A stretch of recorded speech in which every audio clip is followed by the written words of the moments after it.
Okay students, next start करते हैं। Next topic है स्टेबिलिटी ऑफ ऑक्सीडेशन स्टेट का। अब इसमें इस टॉपिक को पढ़ने से पहले आपको ये ध्यान रखना है कि एक ट्रिक है, लेकिन उस ट्रिक से पहले मैं आपको एक बात +1 से बोलता आता हूँ कि एक चीज़ याद रखो केमिस्ट्री में, वो है मिनिमम एनर्जी मैक्सिमम स्टेबिलिटी।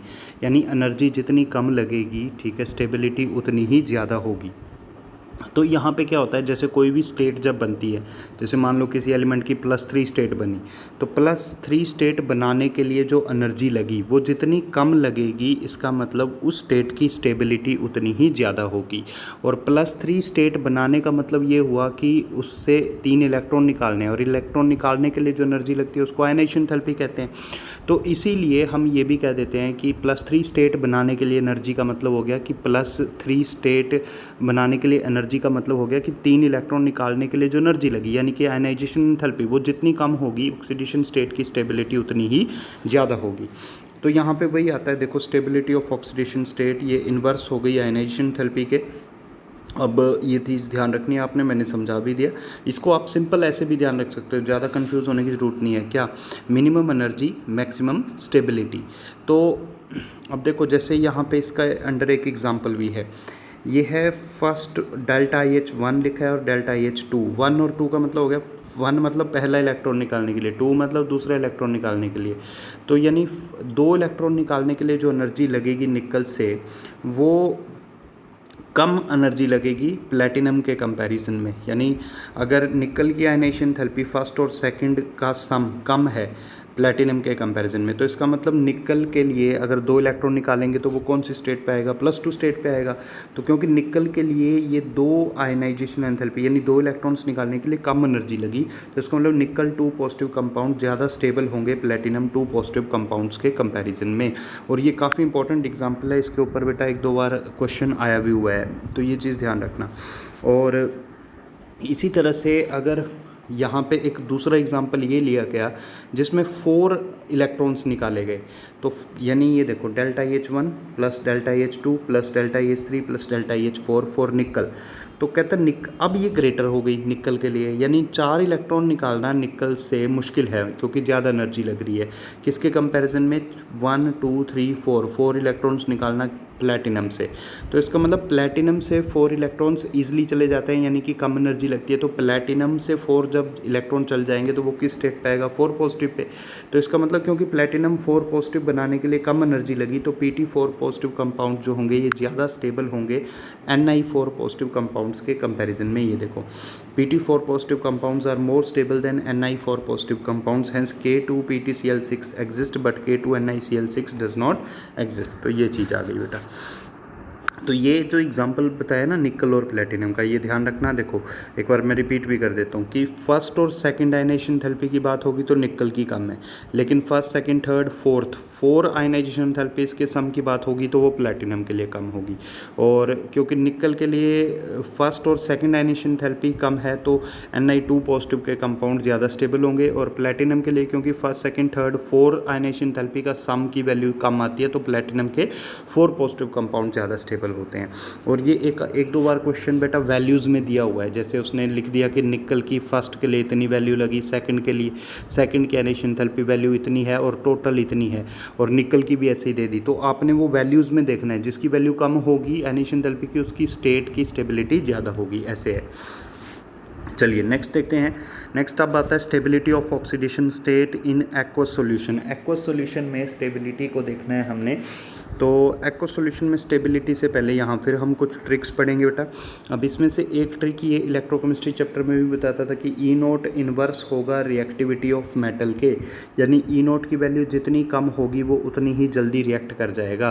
अब ध्यान से सुनना, मैं उसी में एक चीज़ और ऐड करने जा रहा हूँ। यहाँ पे क्या लिखा हुआ है पहले ये भी पढ़ लो कि E0 इन्वर्स है रिएक्टिविटी ऑफ मेटल के, और साथ में ये और का निशान है, ये जो है ये और, यानी या तो आप ऐसे बोल दो कि E0 इन्वर्स है रिएक्टिविटी ऑफ मेटल के, या फिर E0 इन्वर्स है स्टेबिलिटी ऑफ ऑक्सीडेशन स्टेट के। तो E0 he stability of oxidation state के भी इन्वर्स होता है। अब इसको मैं समझाता भी हूँ कैसे, देखो अगर किसी की ई नॉट वैल्यू कम होगी यानी वो मेटल बहुत ज़्यादा रिएक्टिव है। अगर वो मेटल बहुत रिएक्टिव है तो वो ईजिली इलेक्ट्रॉन लूज़ कर देगा। मान लो वो 2 इलेक्ट्रॉन लूज़ करेगा तो कौन सी स्टेट पे आएगा, +2 स्टेट पे आएगा। तो क्योंकि +2 स्टेट पे आने के लिए उसने 2 इलेक्ट्रॉन ईजिली लूज़ किए। ईजिली लूज़ किए मतलब कम एनर्जी लगी, मिनिमम एनर्जी मैक्सिमम स्टेबिलिटी, इसीलिए उस +2 स्टेट की स्टेबिलिटी ज़्यादा होगी। तो ये चीज़ समझनी है आपने। देखो ई नॉट इन्वर्स है रिएक्टिविटी ऑफ मेटल के। मेटल मतलब वो न्यूट्रल एटम की बात कर रहा है, जैसे सोडियम की बात कर रहा है। और जब हम कह रहे हैं ई नॉट इन्वर्स है स्टेबिलिटी ऑफ ऑक्सीडेशन स्टेट के, तो इसका मतलब हो गया वो Na1 पॉजिटिव की बात कर रहा है, Na की बात नहीं कर रहा है। ये मैं इसलिए समझा रहा हूँ क्योंकि कंफ्यूज नहीं होना, क्योंकि बच्चों मैं ही आपको बताता रहा हूँ कि स्टेबिलिटी और रिएक्टिविटी अपोजिट हो गया एक दूसरे के। तो इसलिए इसको ऐसे कंफ्यूज मत करना कि सर आप बोल रहे हो कि रिएक्टिविटी के भी इन्वर्स है और स्टेबिलिटी के भी। किस चीज़ के, वो भी देखो। रिएक्टिविटी मेटल की मतलब जैसे एटम की, जैसे Na की बात हो रही है सोडियम की। लेकिन स्टेबिलिटी किसकी बात हो रही है, स्टेट की बात हो रही है, चार्ज की बात हो रही है, यानी आयनिक फॉर्म की बात हो रही है। यानी जैसे मैं सोडियम का एग्जांपल ले रहा हूँ, तो जब मैं रिएक्टिविटी ऑफ मेटल से पढ़ रहा हूँ तो मैं Na की बात कर रहा हूँ। लेकिन जब स्टेबिलिटी ऑफ ऑक्सीडेशन स्टेट की बात कर रहा हूँ तो मैं Na की नहीं कर रहा, Na पॉजिटिव की बात कर रहा हूँ। और मैं इसको फिर से समझा देता हूँ। मैं कहने का मतलब क्या हुआ, अगर ई नोट कम है तो रिएक्टिविटी ज़्यादा है, यानी वो जो मेटल है, जैसे फॉर एग्जांपल मान लो Na की बात करें, वो अपना एक इलेक्ट्रॉन जल्दी लूज़ कर देगा। अच्छा, जल्दी लूज़ कर देगा, आसानी से लूज़ करेगा एक इलेक्ट्रॉन, तो बनेगा क्या, Na पॉजिटिव। तो वो जो Na पॉजिटिव है वो स्टेबल स्टेट होगी। क्यों, कम एनर्जी से बनी है, तो इसलिए बेटा। अच्छा, एक तो ये आ गया।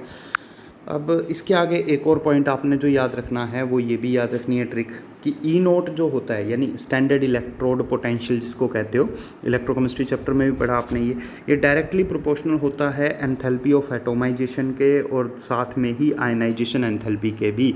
इन दोनों के ये डायरेक्टली प्रोपोर्शनल होता है।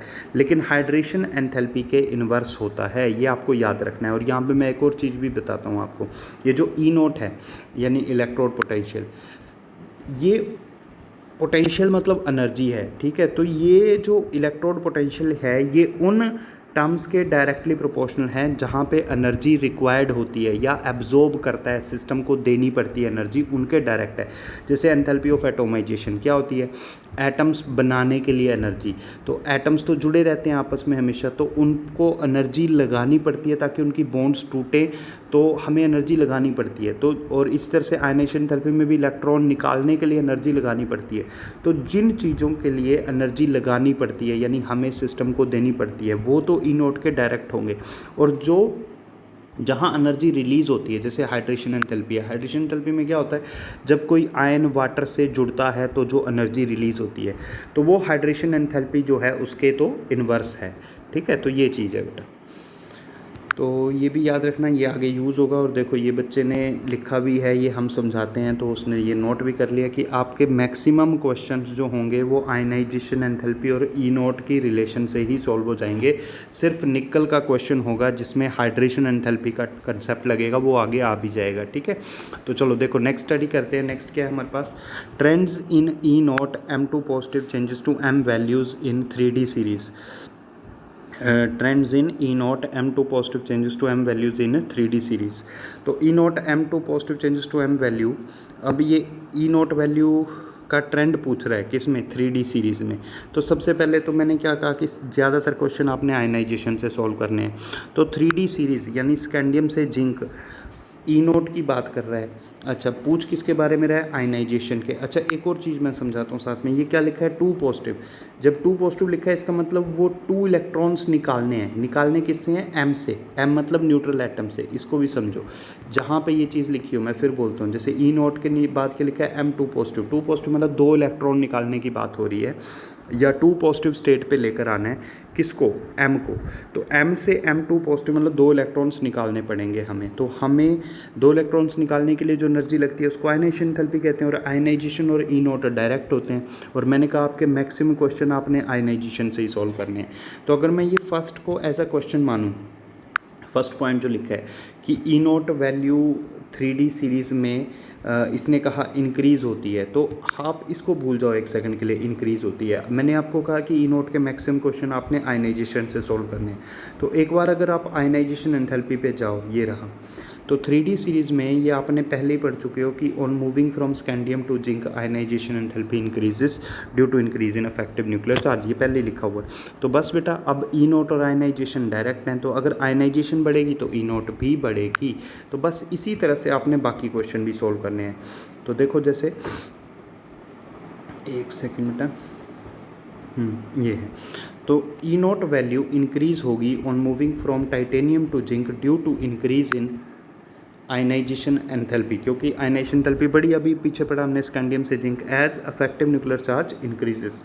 और ये है तो, और ई नोट और स्टेबिलिटी कैसे रिलेटेड है ये पीछे पड़ा, मैं फिर दिखाता हूँ। ये चीज़ आपने भी बार बार प्रैक्टिस करनी है और देखते भी रहना है कि ये रहा स्टेबिलिटी ऑफ ऑक्सीडेशन स्टेट और आयनाइजेशन एंथैल्पी एक दूसरे के इन्वर्स है। तो अगर एक सेकेंड, सॉरी, ई नोट, ये रहा ई नोट और stability of oxidation state inverse है। तो इसका मतलब अगर ई नोट की वैल्यू बढ़ रही है तो +2 स्टेट की स्टेबिलिटी कम होती जाएगी। तो वही चीज़ यहाँ लिखी हुई है, ये देखो, ये आ गया, increase hence the stability of +2 oxidation state on moving from titanium to zinc decreases with few exceptions. वो फ्यू एक्सेप्शंस क्या होंगी वो हम आगे स्टडी करेंगे, ठीक है। तो ये तो जनरल चीज़ हो गई बेटा, ठीक है।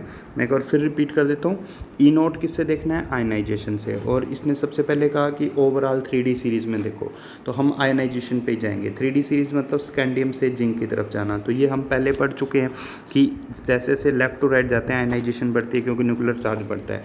तो यहाँ पे भी वही कहा कि ई नोट वैल्यू बढ़ेगी टाइटेनियम से जिंक की तरफ, क्योंकि आयनाइजेशन एंथैल्पी बढ़ रही है और क्योंकि इफेक्टिव न्यूक्लियर चार्ज बढ़ रहा है। दूसरी बात, ई नोट और स्टेबिलिटी स्टेट की इन्वर्स है। तो इसका मतलब अगर ई नोट की वैल्यू बढ़ रही है तो स्टेबिलिटी जो है वो +2 स्टेट की कम होती जाएगी, क्योंकि +2 की बात हो रही है ना यहाँ पे, इसलिए +2 स्टेट बोल रहे हैं। तो उसकी स्टेबिलिटी की +2 स्टेट की स्टेबिलिटी कम होती जाएगी, ये चीज़ है। अच्छा, इसके बाद आ जाओ हमारे पास, ये चीज़ भी आ गई, ठीक है। एक सेकंड, एक चीज़ मेरे माइंड में आई थी, हाँ, ये बताता हूँ कि यहाँ पे टाइटेनियम की बात हुई, स्कैंडियम क्यों नहीं आया, क्योंकि बेटा स्कैंडियम की कॉन्फ़िगरेशन क्या होती है, 3D1 4s2, और ये +2 स्टेट दिखाता ही नहीं है, ये सीधा +3 दिखाता है, क्योंकि ये तीनों इलेक्ट्रॉन एकदम से लूज़ कर देता है। क्योंकि इनको लूज़ करके यहाँ पे जो आर्गन है, आर्गन होता है ना इससे पहले, यानी नोबल गैस कन्फिग्रेशन, तो वो तीनों इलेक्ट्रॉन लूज़ करके stable noble gas configuration attain करना चाहता है। ये पीछे भी पढ़ा हुआ है हमने, तो इसीलिए यहाँ पर स्कैंडियम्स की डिस्कशन नहीं हुआ, सीधा टाइटेनियम से डिस्कशन किया है। अच्छा चलिए आगे चलते हैं। अच्छा, ऊपर हमने कहा कि ई नोट वैल्यू बढ़ रही है, पर ये चीज़ बड़ी इंपॉर्टेंट है बेटा, ये वाला पॉइंट, ये बहुत इंपॉर्टेंट पॉइंट है, ये माइंड में हमेशा रहना चाहिए। बढ़ती ज़रूर है, पर बढ़ने का मतलब ये नहीं है कि वो मतलब 100 से 200 हो जाती है, मतलब पॉजिटिव में नहीं बढ़ती बेटा, वो बढ़ती है मोर नेगेटिव से लेस नेगेटिव की तरफ। सिर्फ एक ही एलिमेंट है कॉपर जिसके लिए ये वैल्यू पॉजिटिव होती है, तो ये दिमाग में रखना है। ये देखो, E naught M2 positive M increases, ये चेंजेस भी ठीक है, पर इंक्रीजेस रखो, क्योंकि आपके माइंड में ये सेट होना चाहिए कि इंक्रीज़ होती है value. Increases from more negative to less negative, यानी जैसे -10 से वो -1 की तरफ जा रहा है, यानी बढ़ रही है वैल्यू। एक्सेप्ट, एक को छोड़कर, except for copper which have positive value, सिर्फ कॉपर की वैल्यू पॉजिटिव है, वो क्यों पॉजिटिव है वो भी आगे स्टडी करते हैं, ठीक है। ये है, चलिए एक और आ गया, ये भी इलेक्ट्रोकेमिस्ट्री चैप्टर में ट्रिक बताई थी, हेड ऑफिस कहते हैं इसको। H से हाई वैल्यू ई नोट की तो O से स्ट्रॉन्गर ऑक्सीडाइजिंग एजेंट, और लेफ़्ट राइट मतलब L से लो वैल्यू ई नोट की तो R से स्ट्रॉन्गर रिड्यूसिंग एजेंट, ये आपको याद रहना चाहिए। अच्छा, अब ये क्वेश्चन आ गया बेटा, जैसे सबसे पहले आ गया E naught M2 positive changes to M value are highly negative for Mn and zinc, ठीक है। मैंगनीज़ और जिंक के लिए जो M2 पॉजिटिव वैल्यू है वो हाईली नेगेटिव है। तो हाईली नेगेटिव है तो फिर देखो क्यों नेगेटिव है। अब इसका ई नोट का क्वेश्चन है, मैंने पहले ही कहा ई नोट के जितने भी क्वेश्चन हैं आप आयनाइजेशन की हेल्प से करो, और आयनाइजेशन की हेल्प लेने के लिए आप कन्फिग्रेशन पे चले जाया करो सबसे पहले। तो जैसे यहाँ पे देखो आपका क्वेश्चन किसका है, मैंगनीज़ और जिंक का, तो आप मैंगनीज़ और जिंक की कन्फिग्रेशन लिख दो, ये लिख दी 3d5 4s2 3d10 4s2। अच्छा, अब इसने क्या कहा क्या बेटा, इसने पूछा क्या हमसे कि हाईली नेगेटिव, नेगेटिव का मतलब कम, पॉजिटिव का मतलब ज़्यादा, तो आपको ई नोट वैल्यू कम प्रूव करनी है। और ई नोट और आयनाइजेशन कैसे रिलेटेड एंड डायरेक्ट, तो आपको बेसिकली ई नोट कम प्रूव करने के लिए आयनाइजेशन वैल्यू कम प्रूव करनी पड़ेगी। और आयनाइजेशन कौन सी, ये चीज़ देखनी होती है बेटा। 2 लिखा है तो इसका मतलब सेकंड आयनाइजेशन एंथैल्पी लो होनी चाहिए, या फर्स्ट और सेकंड दोनों भी बोल सकते हो। तो मैंगनीज जिंक के लिए 2 इलेक्ट्रॉन लूज़ करना आसान ही होगा, क्योंकि ये दोनों लूज़ करके वो 3d5 और 3d10 स्टेबल कन्फिग्रेशन अटेन करेगा। और क्योंकि 2 इलेक्ट्रॉन लूज़ करना आसान है, मतलब आयनाइजेशन एंथैल्पी कम होगी। और ई नोट और आयनाइजेशन कैसे रिलेटेड है, डायरेक्ट। तो आयनाइजेशन कम है तो ई नोट भी कम होगा। तो ये चीज़ है बेटा।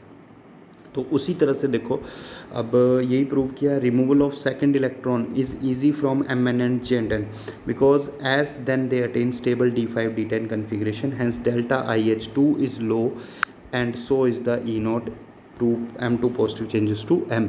तो ये चीज़ है, मैं फिर समझा देता हूँ बेटा। यहाँ पे ये वाली बात यूज़ करो, मैं बार बार कह रहा हूँ आपको ये ट्रिक यूज़ करनी है कि ई नोट का क्वेश्चन आए आयनाइजेशन लगाओ, और ये दोनों कैसे रिलेटेड हैं, डायरेक्ट। तो जैसे यहाँ पे आते हैं, फिर से मैं रिपीट कर देता हूँ। जैसे Mn और जिंक में ये कह रहा है जी Mn और Zn की हाईली नेगेटिव, नेगेटिव मतलब लो कहने का मतलब है उसका, ठीक है।